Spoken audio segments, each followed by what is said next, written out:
Assalamualaikum warahmatullahi wabarakatuh. Alhamdulillah wa syukurillah wa nikmatillah. La haula wa la quwata illa billah. Amma ba'd. Nuwun kunjuk dhateng para sepuh, bini sepuh ingkang satuhu sampun pono ing pamawas, menggah lebda ing pitutur kiblat ing panembah ingkang pantes kula bekteni. Dumateng para pangemban Banting Praja sadanegari minangka pandam pandoming para kawula dasih ingkang pantes katuran sagunging pakurmatan.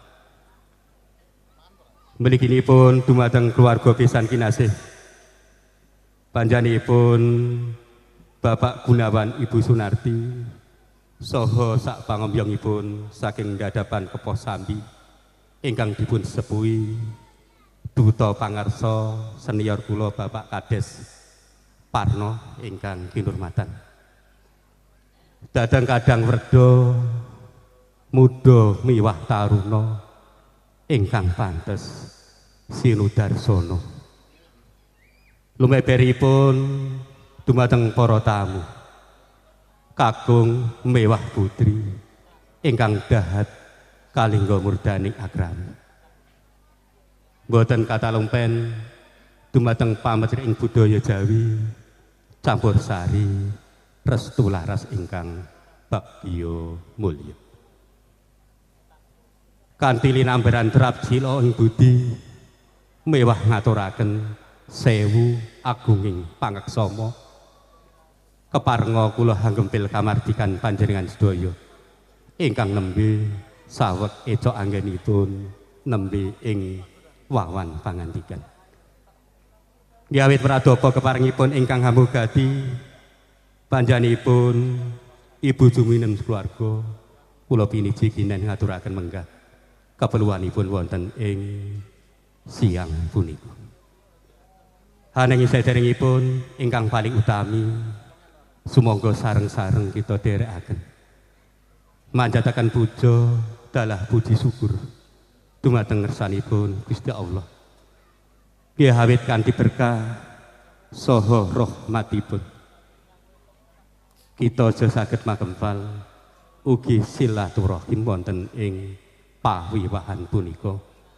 Alhamdulillah mangke rahayu lijeng pinayon kararjan boten wonten alangan satunggal punapa. Dumateng para tamu kagem wah putri ingkang kinurmatan, ingkang sepisan panjenenganipun Ibu Juminem boten katalumpen ngaturaken wilujeng rawuh dumateng para tamu sedayanipun. Saestu ingkang sampun kepareng nglonggarken wedal tuwin penggalihipun saged ngrawuhi keperluanipun wonten ing siang punika.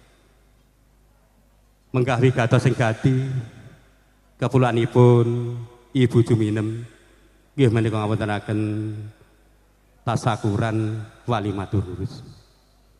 Putrinipun ingkang asesilih Roro Anissa Fitri Azizah dawuh kalian Bagus Aditya Pratama putra panjenenganipun Bapak Gunawan Ibu Sunarti ing pidalem dukuh ndadapan RT kalih RT K3 RW kalih Kepoh Sambi Boyolali. Menggah ijab kabul sampun kalaksanan wau enjing kirang langkung tabuh wolu ugi sampun dawuh panggih miturut satataning adat widi widono ingkang tasih lumampah wonten ing padukuhan turunan RT setunggal RW 7. Alhamdulillah sedaya kalaksanan manggih rahayu wilujeng boten wonten alangan satunggal punapa.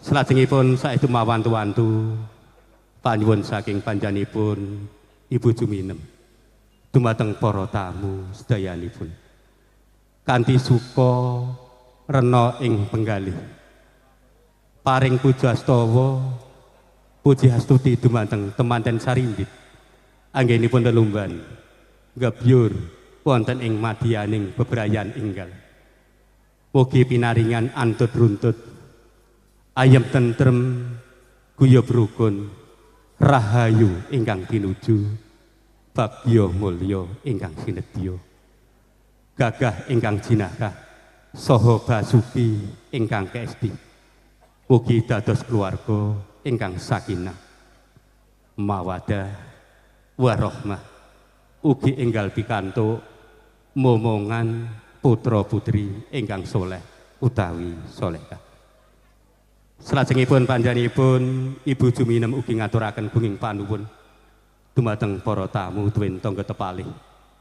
Awit pambiyantunipun saengga saged ngenteng-entengaken saha lancaripun anggenipun ngawontenaken pawiwahan wonten ing siang punika. Mugi sedaya kasih darman panjenengan dadosna amal kesainan pikantuk lintu ingkang linangkung sae saking Gusti ingkang Maha Kuwaos Allah Subhanahu wa ta'ala.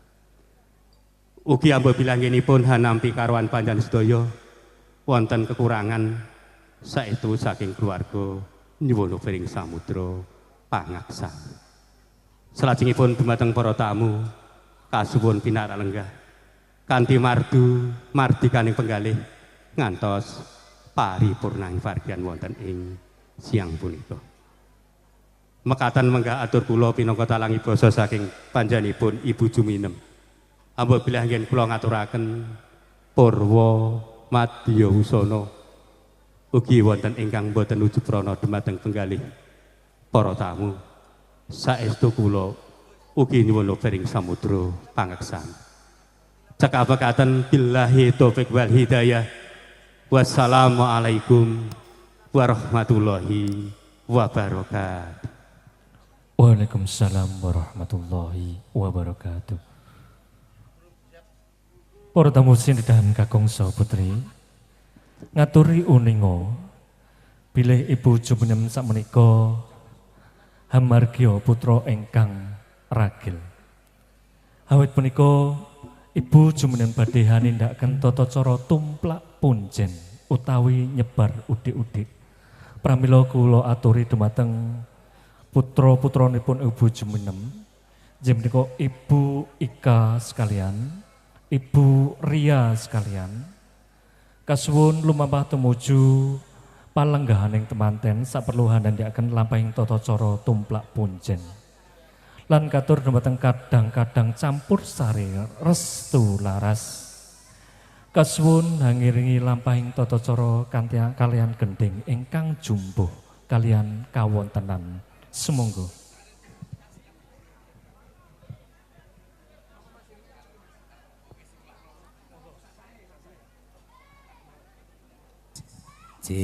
Ngapunten Mas Pambiyawara, menika ngiras-ngirus wekdal. Dados adicara sebar udik-udik ngiras pantes minangkani dawuh.